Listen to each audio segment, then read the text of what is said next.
Fire at Volgograd oil refinery as Ukrainian drone strikes on Russia's energy sector intensify. Here's a summary of the article.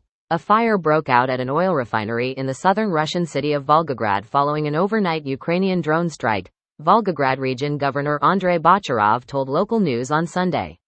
Bocharov said that a drone attack on the region had been repelled by air defenses, but that one of the downed drones had fallen onto the site of the oil refinery, causing a fire that was later extinguished. The strike is the second on the Lukoil facility this year, with its management reporting in April that the refinery had resumed normal operations following a drone strike in February. Russia's defense ministry confirmed that one drone had been intercepted over the Volgograd region overnight Saturday, as well as 3 over the western Bryansk region, 2 over the central Lipetsk region, and 2 missiles over the southwestern Belgorod region. Ukrainian public broadcaster Suspiln cited a source in the country's military intelligence service confirming the attack on the Volgograd refinery, as well as others on an oil depot in the western Kaluga region and a metallurgical plant in the Lipetsk region. In an attempt to stem the flow of oil revenue funding the Kremlin's war machine, Ukraine has increasingly targeted Russian oil refineries and depots in recent months. A strike on an oil facility in the central Russian Republic of Bashkortostan on Thursday is believed to be one of Ukraine's longest-range attacks since Russia began its full-scale invasion of its neighbor over 2 years ago. This post received a score of 3,200, with an upvote ratio of 97%. Here are the top comments in response to this article. This is the second strike at this refinery. Some people said the Russians will just repair them and nothing will change. This proves the opposite. Ukraine won't allow Russians to repair them. Also, it takes time to repair things. The facility will be inoperable for some time and that causes disruptions to the Russian war effort and economy.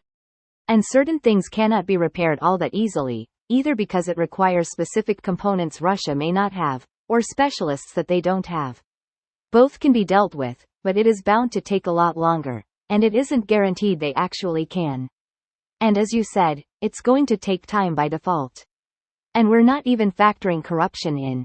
Some reports are saying refinery workers are resigning or refusing to come in, from the fear that they will get droned. Hope that is true. Wouldn't be too surprised, though the impact of this would depend on the number and if these include critical personnel. Besides, I'd not be surprised if they get told to resume working or get conscripted. Or defenestrated. By repeatedly attacking oil refinery, Russia will be forced to allocate more resources to protect against further damages that could have been earmarked to Ukraine. Especially air defenses, which would make operating at the front more viable potentially. That's a lot of fires today. You mean a lot of cigarettes being smoked today. Worst part for Russia is a lot of these refineries rely on Western hardware, software, so a decent chunk of the damage done is basically irreparable unless Russia somehow uses homegrown solutions.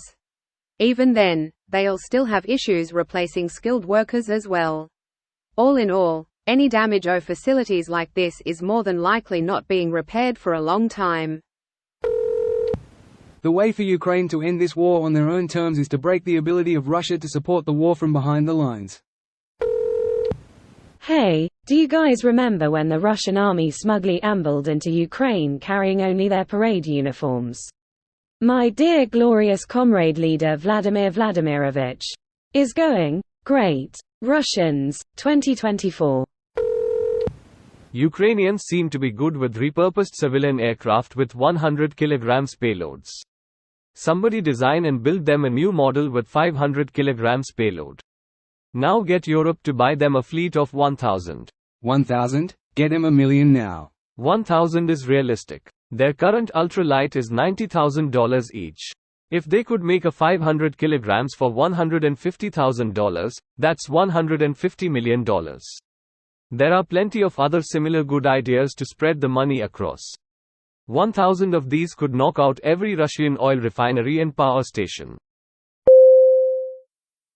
This video was automatically created by Reddit to speech. The article and comments in this video were selected from Reddit according to their upvotes, and any paraphrasing was performed by smmry.com, without any human intervention.